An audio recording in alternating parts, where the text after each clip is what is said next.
मध्य प्रदेश की राजधानी भोपाल से बीके हिंदुस्तानी यूट्यूबर, नेशनल मीडिया फाउंडेशन नई दिल्ली, समूह पत्रकारिता परिषद नई दिल्ली आज नर्मदापुरम जिले की सिवनी तहसील के ग्राम पंचायत बाबरी है, जहां पर हरिओम गुरुजी द्वारा मां नर्मदा की पंचकोसी यात्रा का आज चौथा दिन है और उनका भव्य स्वागत आज उनके द्वार पर किया जा रहा है। यह चौक पीर बाबा चौक के नाम से जाना जाता है, पहचाना जाता है। समय समय पर गांव के प्रमुख कार्य, चाहे वो धार्मिक हो, चाहे व्यवहारिक हो, चाहे राजनीतिक हो, चाहे व्यक्तिगत हो, सभी कार्यक्रम इस चौक पर किए जाते हैं।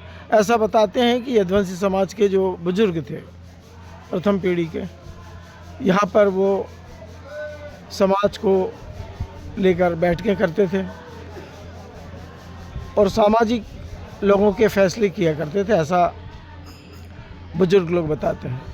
मेरी स्वयं की भी उम्र 71 वर्ष हो चुकी है और मैं यदुवंशी परिवार से हूँ और यह गांव 80% से भी ज़्यादा, ये मान के चलिए 98% के लगभग यदुवंशी परिवार है।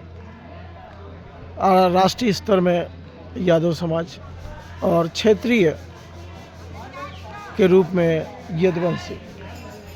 यादवों में 5 कुल हुआ करते हैं और थे। पहला यदुवंशी, दूसरा अहीर, तीसरा ग्वाल, चौथा यादव और 5वें में सभी वे लोग आ जाते हैं जो इस समाज से जुड़ते चले गए। पंचकोसी यात्रा में नन्हे मुन्ने बच्चे भी शामिल हुए हैं। ये देखिए, नन्ही सी एक बच्ची भी पंचकोसी यात्रा में शामिल हुई। और पंचकोसी यात्रा का मकसद ये रहा है कि समय का अभाव और दूरी दोनों को ध्यान में रखकर कुछ लोगों ने इसकी शुरुआत की थी और वह शुरुआत धीरे धीरे बढ़ते बढ़ते आज हजारों और लाखों में लोग पंचकोशी यात्रा करने लगे हैं। यही नहीं, गंगा जी के किनारे, यमुना जी के किनारे, नर्मदा जी के किनारे, जहाँ जहाँ पवित्र नदियाँ हैं, सभी जगह पंचकोशी यात्रा की जाती है। और पंचकोशी यात्रा का मकसद भी है धर्म से लोगों को जोड़ना। हर वर्ष हरिओम गुरुजी परिवार के द्वारा, यदुवंशी परिवार के द्वारा पंचकोशी यात्रा के सम्मान के लिए इस पीर बाबा चौक पर चाय, ठंडा पानी और विश्राम की व्यवस्था की जाती है। भगवान उन्हें आशीर्वाद दे, धन्य धान्य से परिपूर्ण करे। हम सभी मध्य प्रदेश के पत्रकार साथी पंचकोशी यात्रा में आने वाले सभी यात्रियों का सम्मान करते हैं, आदर करते हैं और दिल से प्रेम करते हैं और उनकी सेवा में आज हम यहाँ उपस्थित हुए हैं। हमारे चारों चैनल और 18 अखबार इस पंचकोशी यात्रा के बारे में जानकारी दे रहे हैं। सलकनपुर से ही यह यात्रा सलकनपुर में ही समाप्त होगी। आज रात्रि विश्राम पंचकोशी का ग्राम पंचायत बाबरी, तहसील सिवनी मालवा, जिला नर्मदापुरम में आयोजित किया गया है।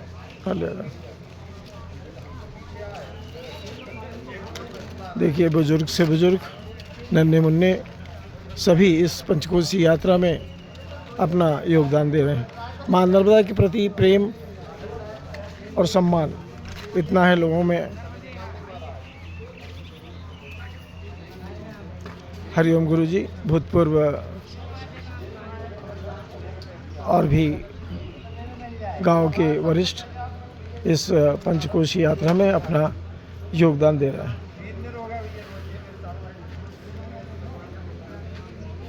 दादा कौन से गांव से है? कौन से गांव से है? ब्यौरा राजगढ़ से है। क्या उम्र है आपकी? हाँ, 1947 के हो आप। तो आप इस यात्रा में पहली बार शामिल हुए हैं? ये 9वीं बार है। अच्छा अच्छा, ठीक। अच्छा अच्छा, चलो चलो ठीक है, एक में अनेक हो जाएंगे। हाँ, चलो ठीक। देखिए दादा बहुत, हाँ हाँ, चाय चाय ले लीजिए। इस पंचकोशी यात्रा में ऐसे लोग भी हैं जो जिनका जन्म नेहरू जी के और गांधी जी के समयोग्य रहा है। जैसा कि दादा बता रहे हैं, शरीर से स्वस्थ हैं और आज वो इस यात्रा में शामिल हुए हैं। उनको दुख है कि पिछली बार हम 7, 8, 9 लोग शामिल हुए थे, पर इस बार उनकी व्यस्तता के कारण मात्र वे अकेले ही हिम्मत करके इस यात्रा में 9वें पड़ाव में पहुँचे हैं। हम और भी लोगों के बारे में जानकारी देंगे कुछ देर बाद, क्योंकि इस समय वे थके हुए हैं, इसलिए इस थकान में हम उनसे कोई ज़्यादा बातें नहीं कर सकते हैं। शाम जब विश्राम का समय रहेगा तब हम नर्मदे है इन सभी से इनके जीवन के बारे में, माँ नर्मदा के अस्तित्व के बारे में और आने वाले समय में माँ नर्मदा की क्या कल्पनाएं इनके मन में रहेगी उसके बारे में जानकारी लेने का प्रयास करेंगे। सभी लोग अपनी अपनी आवश्यकता के अनुसार सामान लेकर चल रहे हैं। देखिए बाबा सिर के ऊपर सामान रखा हुआ है और कुछ लोगों ने पीठ पे बांध के रखा है और कुछ ने झोले में। महिलाएं भी जितनी आई हुई हैं उन्होंने भी अपने अपनी आवश्यकता के अनुसार सामान अपने साथ रखा हुआ है, क्योंकि पंचकोशी यात्रा में जहाँ भी रुकते हैं तो ये कोई ज़रूरी नहीं है कि उन्हें हर चीज़ मिल सके, इसीलिए तेल, साबुन और ओढ़ने की व्यवस्था कम से कम सभी लोग लेकर चलते हैं। मैं वरिष्ठ पत्रकार वीके हिंदुस्तानी आपको आज पंचकोशी यात्रा में जो आए लोग हैं उनके बारे में जानकारी देंगे। जैसा कि अभी पता लगा है कि इस पंचकोशी यात्रा में 3000 से ज़्यादा लोग शामिल हैं और बहुत से लोग शामिल होते चले जा रहे हैं। वैसे पंचकोशी का नियम है कि पंचकोशी जहाँ से प्रारंभ होती है और जहाँ समाप्त होती है वहाँ तक लोग पहुँचते हैं। माँ नर्मदा के प्रति, माँ नर्मदा के किनारे में रहने वाले ही नहीं, किनारे से दूर में रहने वाले भी माँ नर्मदा के इस अस्तित्व को और संस्कार को अपने दिल से चाहते हैं और उसके लिए प्रयत्न करते हैं। धीरे धीरे मध्य प्रदेश सरकार ही नहीं, अन्य राज्यों की सरकारें भी माँ नर्मदा की परिक्रमा करने वालों के लिए सुविधाएं जुटा रही है। अभी डॉक्टर मोहन यादव जो मध्य प्रदेश के मुख्यमंत्री हैं, उन्होंने ये तय किया है कि माँ नर्मदा के परिक्रमा क्षेत्र पर हर 10 किलोमीटर पर परिक्रमा वासियों के लिए विश्राम की व्यवस्था, निस्तार की व्यवस्था एवं विश्राम की व्यवस्था भी मध्य प्रदेश सरकार आने वाले समय में करेगी। ऐसी योजना मध्य प्रदेश सरकार की है। शिवराज सिंह चौहान ने अपने कार्यकाल में माँ नर्मदा के पथों को पक्का कर दिया, जिससे कि यात्री जब चलें तो उन्हें कांटे, धूल और कंकड़ से बचाया जा सके। आज माँ नर्मदा के इस पावन दोनों तटों पर पक्के रास्ते बनाए गए हैं। आने वाले समय में माँ नर्मदा के तटों को और विकसित किया जाएगा और आम जनता जो माँ नर्मदा जी के प्रति अपना सम्मान और प्रेम रखती है, वे भी अपने स्तर पर माँ नर्मदा के लिए सेवा स्थल बनाएगी। जैसा कि अभी माँ नर्मदा के इस पावन तट पर मंगल भवन, रामधाम आश्रम, नर्मदा मंदिर, हनुमान मंदिर, शंकर जी का मंदिर और पीर बाबा का स्थान, यह सभी आम जनता के सहयोग से बनाया गया है।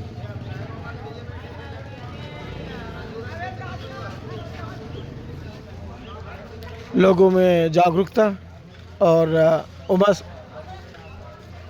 देखने की मिल रही है। देखिए सभी लोग कुछ देर विश्राम करने के बाद में अब अगले पड़ाव के लिए जा रहे हैं। चूँकि आज रात्रि का विश्राम यहीं पर है।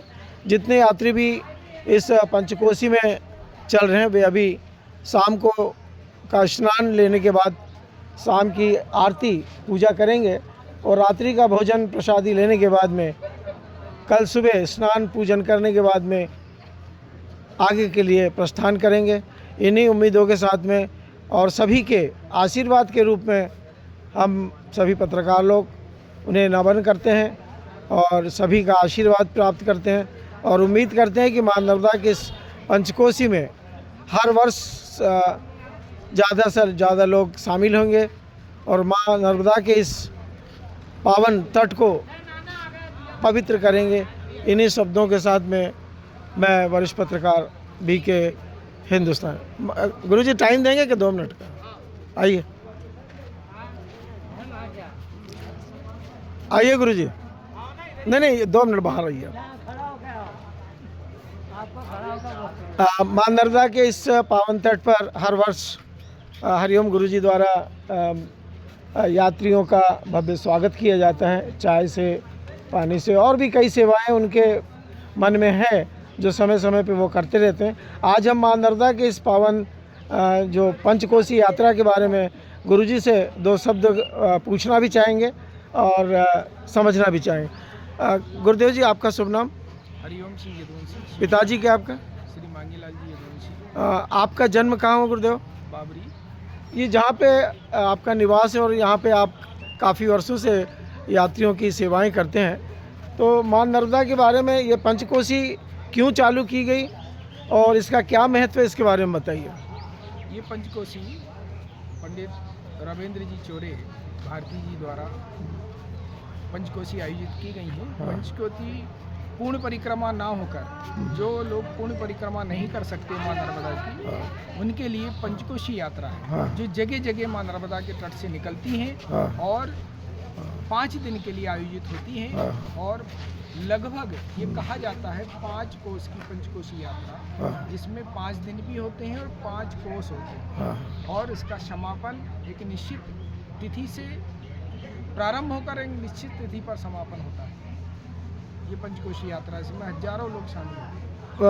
इस पंचकोसी यात्रा का शुभारंभ और आज तक कितने वर्ष हो गए इस पंचकोसी यात्रा को? कुछ ये तो मुझे ज्ञात नहीं है, पर वर्षों हो गए।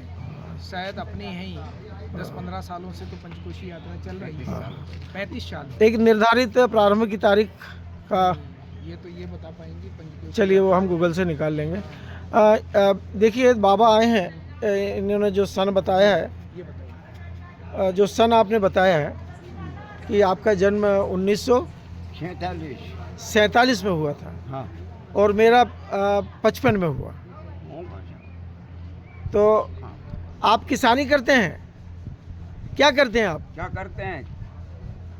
बाल बनाओ, अच्छा, ठाकुर है आप? सेन है, ठाकुर कई जगह ठाकुर बोलते हैं, कई जगह कुछ बोलते हैं, अलग अलग। बाकी ठाकुर शब्द जो है ना नाइयों के लिए बुजुर्गों ने बनाया था। दादा आप कहाँ से हैं? हम तहसील गौरगंज, हाँ। ग्राम अंबाई, जिला जिला रायसेन। रायसेन से।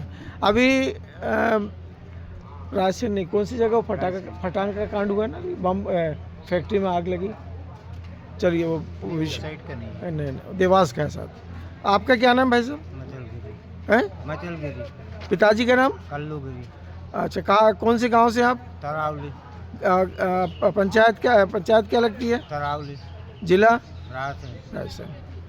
भाई साहब आपका शुभ नाम? मेरा नाम शैतान सिंह पवार। कहाँ से सर? मैं ग्राम श्यामपुर, तहसील नसरुल्लागंज, जिला सीहोर। वो- और किसानी भी करता हूँ हाँ हाँ। और भजन प्रतियोगिता में भी जाता हूँ। अच्छा, चलिए। गायक। आपकी मुलाकात हमसे हो जाएगी कहीं ना कहीं। वैसे मैं जाते रहता हूँ भैरवंदा। अच्छा। भैरवंदा पत्रकारों की बैठकों में, कल भी वहीं था मैं दोपहर में। जी। सर आपका शुभ नाम? महोदय, मेरा नाम दौलतराम पटेल है। हाँ, भोपाल जिले से बगरूदा गांव से आया हूँ हाँ। और इस पंचकोसी यात्रा में पहली बार आया हूँ। पहली बार कैसा लगा आपको? बहुत अच्छा लगा था। घर की याद तो नहीं आई ना? नहीं, कोई याद नहीं। चलिए ठीक। सर अच्छा मुझे तो समय। लगभग 19-20 साल हो गए रेगुलर। इसमें जी तो हाँ। 20 साल तो यही ले लो। हाँ गुरुजी 9 साल बोल रहे हैं, 20 ये ले लो। 35 साल हो गए 35 साल। उसमें चलते हैं। कितने? लगभग 35 35। 29 नहीं 29 चलो 29 ही मान चलो लो। 29 ठीक है गूगल में पता लग जाएगा। जी आपका शुभ नाम दादा? घासी राम का किस गांव से हैं आप? अंबाई जिला क्या लगता है? जिला रायसेन। रायसेन। दादा आपका शुभ नाम? जसर सिंह पटेल किस गांव से हैं आप? बगरोदा जिला क्या लगता है? भोपाल दादा आप? पटेल तरावली जिला रायसेन। आपका नाम भाई साहब? हैं? काम तो प्रसाद कहाँ से हैं सर? बीरपुर जिला क्या लगता है? रायसेन। दादा आप? फूलचंद यादव धरवाड़ा जिला? जिला होशंगाबाद नर्मदापुर दादा आपका शुभ नाम? जिला? नर्मदापुर। चलिए, कितने साल हो गए इस यात्रा में आपको? 2 साल दूसरा साल। आपको? हाँ मैं 3 साल 3 साल। दादा आपको? पहला साल। दादा आपको? देखिए, सभी ने अपना अपना अनुभव बताया। कुछ ऐसे भी हैं जिन्होंने 29 और 30 वर्ष का अपना अनुभव बताया। इससे ये अंदाज़ा लगाया जा सकता है कि मां नर्मदा की पंचकोशी कई वर्षों से की जा रही है। इसका अंदाज़ा आज हमने 2 लोगों के स्टेटमेंट से लगा लिया है कि जब 29 और 30 वर्ष कहा जा रहा है तो निश्चित तौर पर मां नर्मदा की यह पंचकोशी यात्रा को कई वर्ष हो चुके हैं। और जैसा कि गुरुजी ने अभी बताया कि उन्हें अनुमानित तारीख तो नहीं मालूम है, पर अभी हम गूगल से ये जानकारी लेकर आप तक भेजेंगे। इन्हीं उम्मीदों के साथ में, चूँकि संध्या आरती का समय हो गया है, सभी जीव अब अपने घर के लिए प्रस्थान कर रहे हैं। जल लेने के बाद में सभी अपने अपने स्थान पर पहुंचेंगे और परिक्रमा पर आए भी यात्री सब कुछ देर बाद मां नर्मदा का स्नान कर आरती पूजन करने के बाद भोजन प्रसादी ग्रहण करके कल सुबह फिर यहाँ से रवाना होंगे। इन्हीं उम्मीदों के साथ में मैं वरिष्ठ पत्रकार BK हिंदुस्तानी। जय हिंद, जय भारत।